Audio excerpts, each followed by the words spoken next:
Usap-usapan ngayon sa ilang mga social platforms ang isyong nagpakasal na sina Iris Lee at Sian Lim sa New York. Sentro ng mga usap-usapan ngayon sa ilang mga social media platforms ang patungkol sa pagpapa-secret wedding umano ni na Sian Lim at Iris Lee sa New York. Ilang buwan matapos ang pagkumpirma ni na Sian Lim at Kim Chiu ng kanilang paghihiwalay, naging usap-usapan naman ang patungkol sa pagpapakasal ni na Sian Lim at Iris Lee. Nagugat ang mga usap-usapang ito nang mag-post si Sian Lim ng isang hint patungkol sa isang importanteng petsa sa kanyang social media account.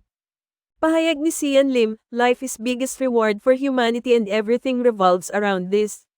Expect the unexpected, keep some room in your heart for the unimaginable." Marami naman ang nakisimpatya para kay Kim Chiu dahil sa mga naglabasang spekulasyon na nagpakasal na umano si Sian Lim sa ibang babae, at bukod pa rito ay nagdadalang tao na rin ang babaeng ipinalit ni Sian sa aktres.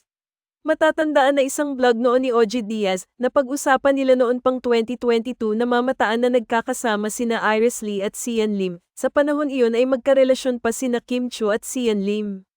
Hindi naman umano sigurado ni OG Diaz kung sa pagkakataong iyon ay may romantic relationship na ba sina Sian Lim at Iris Lee o nasa getting to know stage pa lamang ang dalawa.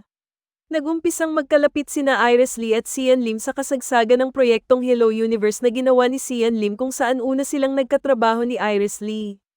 Samantala, tila nakumpirma naman ang isyong nagpa-secret wedding sina Sian Lim at Iris Lee sa isiniwalat ni Sian Gaza na umano'y magkasama na sa iisang bahay ang dalawa kahit pa noong hindi pa tuluyang natatapos ang relasyon nila ni Kim Chiu. Sa makatuwid ay pinagsabay umano ni Sian Lim ang dalawang babae sa kanyang buhay. Sa ngayon ay inaabala na lamang ni Kim Chiu ang kanyang sarili sa kanyang trabaho bilang host ng It's Showtime at sa mga nakalinya pa niyang project sa ngayon. Ano ang say niyo sa balitang ito?